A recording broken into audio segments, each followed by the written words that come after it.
Have you ever seen a chicken swim?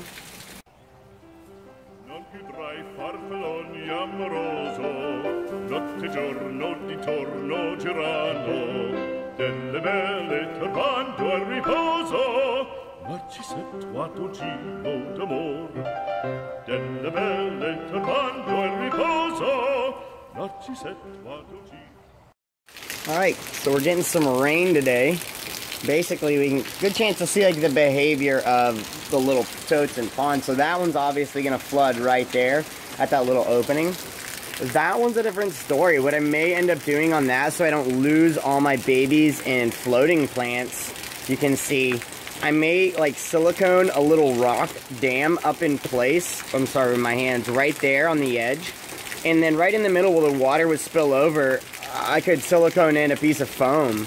That way water can flow out when it floods from the rain, but it keeps all my babies and shrimp and fish and floating plants in the tank. I don't have to go pick them up somewhere out there. But garden's definitely gonna love this. Yeah, my air pumps are still working, even, you know, being laying on the ground soaking in water. Those are my electrical connections. Good enough. I am an electrician, but I've worked on hot wires in the rain. It's dangerous as yeah, but I mean, like, you'd be surprised what you can get away with. I'm not saying by any means do that. Don't do that ever. That's how you die. Literally, that right there is how you die. But I kind of don't care, because it's my job to just not care about electricity. So basically, let's go check out the chickens swimming. What's up, girls? Come here. Come here, what are you doing? Oh my God. You are soaking wet. You're soaking to the bone. Look at her.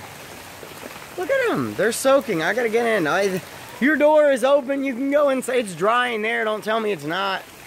Oh my God, dude. Oh, wow. Oh, I gotta get back in. We've been getting this like all night. Oh my God. Wow. I also want to do like a living room spin here on everything. I've been doing some redecorating. Kind of in preparation. Like, so right now PayPal has suspended my account because I made some money. And basically they're like, well, this is different. You had, you know, $100 come into your account. We're just gonna suspend it. And right now I can't prove that I shipped all 3 items on eBay. I can only prove of 2 because 1, I forgot to grab a tracking number and I put it in the little box thing and walked away, and I was like, oh, well, I'm effed if they decide to F me. So I probably have to just refund them their money and cancel the order whenever that happens, and then I'll see if PayPal will work with me. But yeah, you live and you learn. Nothing's happened here yet. That's where the 4 30 gallons are going to go. Those are going to move. So I would definitely trade off 1 30 gallon for 5 5 gallons. And that's weird math, but I've got a lot of snails I want to work with, and I really want to line breed ram's horns because I've got a lot of different colors, and I just love snails. That's what it is. I love snails. And the ram's horns come in like a ridiculous amount of colors, and I really want to line breed those out. And they do breed, they do cross genetics. That's how you get different colors and all that. So I really want to work with those. Perhaps I go get something smaller, like a 2.5 would even work. If I could get like a bunch of 2.5s, that would be perfect for line breeding them. And then I just, you know, basically when I have a line that I like, I pull it out of the 2.5 and I just put it in one of the tanks and let it go crazy in that tank. It's also kind of a difficult job. I've got to redo a tank basically to do that, because there will be, like in a lot of my tanks, I've seeded all of my tanks with all kinds of colors of ram's horns. But by doing that, I'm getting some really cool colors and stuff out, and I'll share them with you eventually. But a quick spin on the living room, which is now a fish room as well. So I have 5 rooms if you count the bathroom, but 4 rooms in total in this house that are usable. A kitchen, a living room, and 2 bedrooms. A living room is now a fish room, basically. It's becoming it, with tanks there and more to come. I'll be removing those. That 10 goes in the fish room. That 20 is going down with another 20 next to it, and I broke that 55. So on top of those two 20s, I'll be doing my my 30 long. So I like that idea. With the 30 long and the 55, I was like one tank too many, unless I had to get really creative to put a tank somewhere. And I kind of don't want to be pressured to put a tank anywhere. Otherwise, I'll end up having an idea later and moving it, and it's just not fun to move tanks. But that got broken. I'm going to cut it up and make a tank for actually my father. He's been wanting one, so I just wanted to make a 1x1 tank, basically, which is 7.5 gallons. So I can make him a 7-gallon tank and then put like a small killifish in it for him. But this is the fish room. All that stuff was taken down. I had some totes growing moss and dwarf sage. I decided to scrap that idea and go with something else. Over here is like my new addition. So that was in my carport area for a while. I went ahead and it took me like half a day, but I added a ridiculous amount of wood to it. It was made out of like 1x1s and some 2x4s. It was just like a flimsy kind of thing. I added like almost all the 2x4s. There was literally like the 4 corners, and then like 2 2x4s on each thing, and that was it. So I added a lot of, braces to it, and basically it's just going to be my workstation slash packing station, it's really a workstation. So instead of like kneeling down on the floor to do a biopsy on a fish or do what I have to do to a fish, I'm going to have something that's going to look a bit better. Granted, it's a mess right now because I've just been working in the fish room, but I even finally got my little magnifying glass light thing mounted, and it was not fun. So like I can get in here and play with that, and it kind of doesn't work because I got it at a Goodwill and everything's kind of loose on it. So like I even broke it, and then Jimmy rigged it back together, and those things really aren't that expensive. So sitting there and doing all that is really just, it's keeping something from going in the garbage. And I'm also kind of a hoarder. But yeah, so that's set up, and I shared this on Instagram. So if you guys want to follow me on Instagram and Facebook, you can.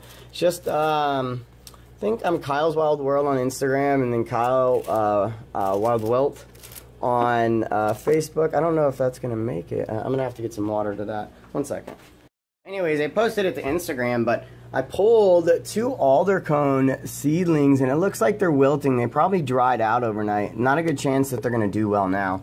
But that should hopefully keep some humidity in. I'll probably cut that down a little bit so it helps a little bit better. But yeah, I pulled them out of my bedded tank, and there were 2 alder cones with seedlings coming out of them. So I pulled them out, placed them in some soil, and now I'm going to be misting them heavily. I'm going to see, just for kicks, if I can't do this. I'm sure I could probably go buy a tree already grown, but how cool would it be to put an alder cone into your bedded tank and then have it, sprout a seed and, yeah, and grow it from a sprout out of your bedded tank. So I moved the 5 over here. Pretty soon this will be just 4 5s.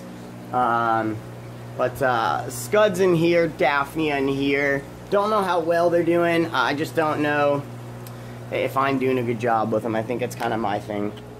And by the way, Lucas is selling scuds and daphnia on his site now. So 75 cents for a scud, and then $5 for a starter culture of daphnia. It's very hard to find starter cultures of daphnia. Very hard. And for scuds, I will tell you this. Daphnia, you don't have to worry about any parasites that we know of, like camelina worms. Scuds, you do. Scuds are one of the crustaceans that actually eats camelina anus worms in their larval stage. I'm not saying Lucas has that. I'm saying the exact opposite. Be careful where you buy that stuff from, because you probably don't want to feed it off. You probably want to have them populate. Now the camelina anus worm isn't it doesn't reproduce in its larval stage in the crustacean. It waits till it's eaten by the crustacean and then lives in the fish's stomach and then it feeds off the fish's juices where it becomes the worm, hangs its rear end out of the back, and deposits its larvae and eggs onto the ground where they're either eaten by another crustacean, or if it's Camelina cauda, they are able to infect the fish right there.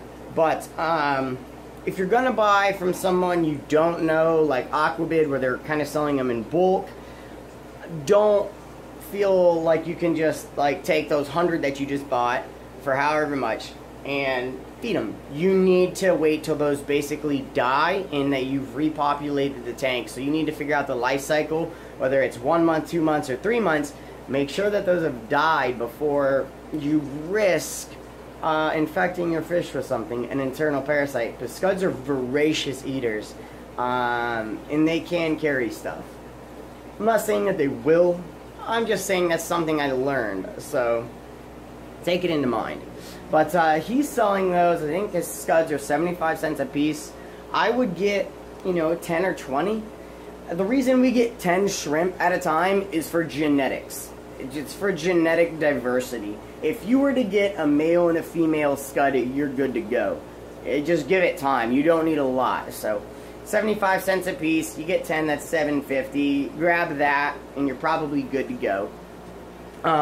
You don't need to buy 200 scuds to get started. At that point, you're just paying more for scuds and more for shipping. You're probably going to have losses out of that. And I would just start slow and just give yourself time to populate them your way and your pace. Because if you buy a bunch and then you turn out, well, I don't know what to feed these guys, I don't know how to feed them, they're not taking good to my algae, turns out I didn't have enough algae, turns out they don't like my algae wafers. So take it slow is what I would say. Having less of them will give you more food to feed them and figure out what they like. You'll see, oh, well, they like that algae, they don't like this algae. We all know they basically like algae. And we all know they basically like dying aquarium plants. So, you know, take that for what it's worth, and I would say just go slow. But here's the fish room. If you remember correctly, there was a 20 long here and the 5 gallon there. The 20 long is now in the living room. I'll show you that. And the 5 gallon, the Bettis tank, is up on the 5 gallon rack. Now what's going here is I'm going to be taking this all down, moving that out today. And I'm going to be putting up a rack here. And I'm going to be having 12 10 gallon tanks. Now that'll actually leave me with about 8 extra inches.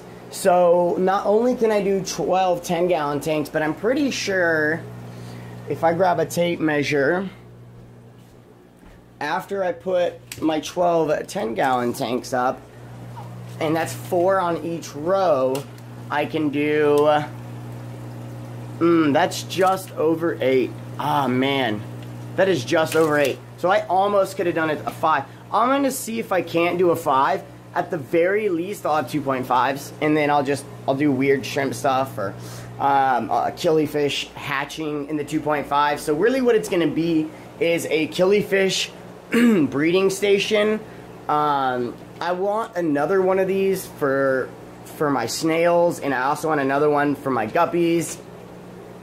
Those are kind of my passions: live bears, killifish, and snails. I do have more. It's just that's what I'm working with at the moment. I don't think I'll ever find another fish that I love more than killifish. So rainbows are probably very comparable to that. Rainbows are just an amazing fish, but in my opinion. But this is all going to come down today, so we have a beautiful rainy day, which means I'm stuck inside, not really going to want to go out. So it's going to leave me with basically a lot of time to sit in here and just mess with this stuff. But yeah. Then up here is the 20 gallon, and like I just crammed that in. So I have a cutout on the other side is my kitchen. Let's go on the other side. Excuse the mess that my kitchen is. But basically I cook right here. And yeah, I had like an oven and cooktop there. I actually got rid of it like 6 months ago. It was more problems and space taking up than I needed. So now I sustain myself off of one hot plate and a microwave oven. Or a toaster oven. I don't have a microwave, don't use one, don't need one. Yeah, I just took this cardboard stuff. It's not cardboard, it's the poster board that they print like your voting signs on. Now you can get this stuff. I really like it. It's white, easy to cut, flexible. You can get that stuff for like 15 bucks at Home Depot for like a 10 by 4 foot piece. And it is just phenomenally useful in the fish room. And obviously the kitchen too. So what I did is I used that to block off any smoke or anything that comes from me cooking.